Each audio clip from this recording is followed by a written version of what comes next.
Salut les jeunes loups, c'est Jean-Marie, donc c'est vendredi et donc c'est le Crypto Show. Aujourd'hui il y a du très lourd et on va parler du Nasdaq, des ETF et donc on va se retrouver au café au show pour en parler. D'ailleurs j'aurais dû renommer Crypto Café parce qu'à chaque fois que je vous parle c'est au café. Allez, on se dit à tout de suite.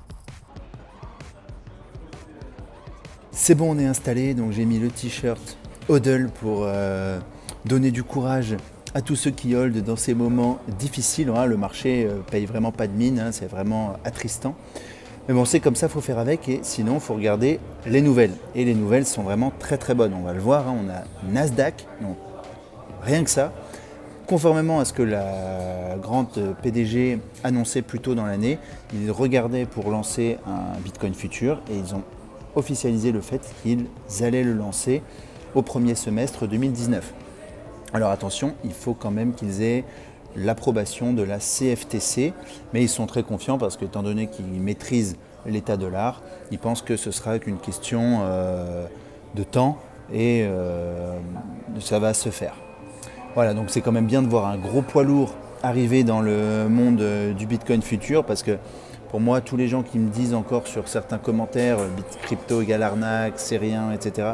C'est là, c'est juste que les gens ne s'en rendent pas encore compte et quand tout sera en place, les régulations et des institutions comme le Nasdaq proposeront ces produits et quand ces personnes-là auront au choix de mettre dans leur plan épargne retraite du Bitcoin, on pourra leur reparler et leur dire tu vois, je te l'avais dit.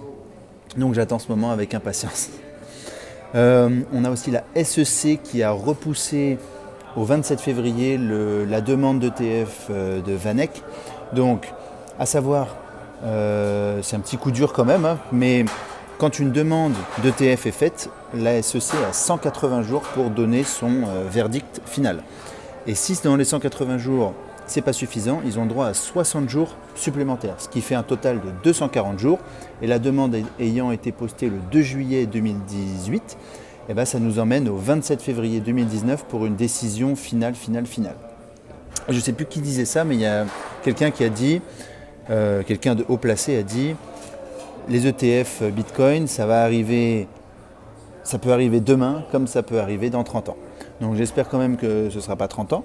Mais je pense qu'on est à quelques années en tout cas, ou quelques mois. En tout cas, le 27 février, c'est entre guillemets demain, mais c'est très long dans une période crypto au final, parce que normalement, en janvier, on doit avoir BACT qui sort. Donc ça peut vraiment chambouler le marché et vraiment donner d'autres possibilités aux investisseurs institutionnels. Et en parlant d'investisseurs institutionnels, ça m'amène directement sur la troisième news, qui est celle de Poloniex et Binance, qui lancent vraiment des offres destinées aux investisseurs traditionnels.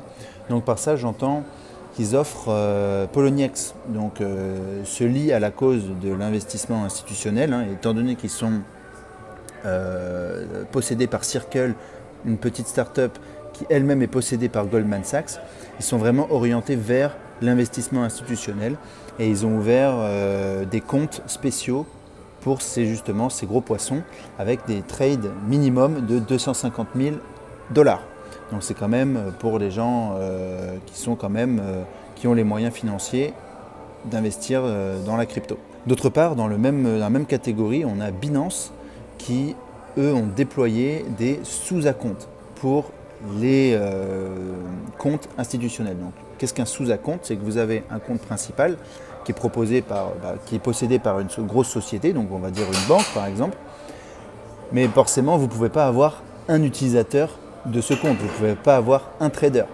Du coup, il faut créer des sous-acomptes et pouvoir allouer un certain montant que chaque trader peut dépenser ou trader par jour avec certaines limites journalières, certaines limites mensuelles, combien il a de budget total, etc.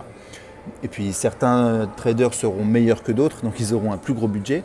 Donc tout ça, c'est managé par quelqu'un qui est au-dessus et qui décide un petit peu de tout ça.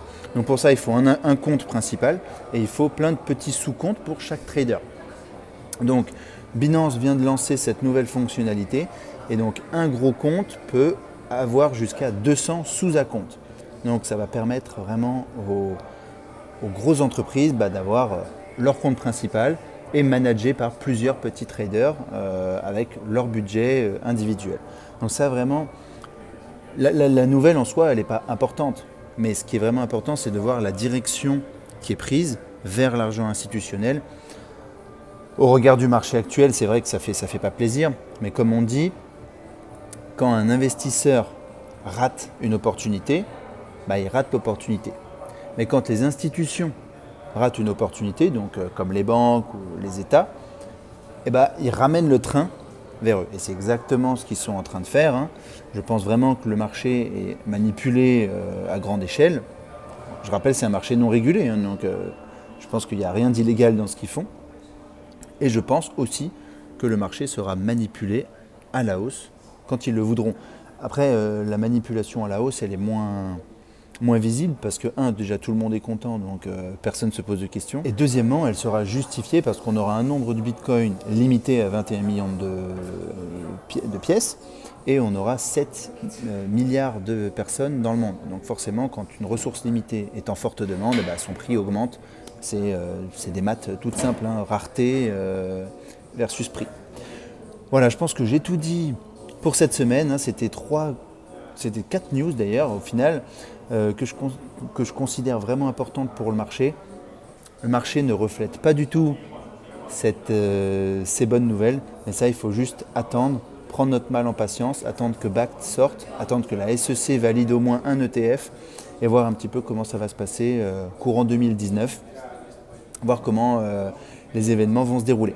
En attendant, j'espère que ça vous a plu, pensez à vous abonner, pensez à partager et à nous suivre sur Twitter, Telegram ou Instagram. En attendant, je vous dis à la prochaine vidéo. Ciao,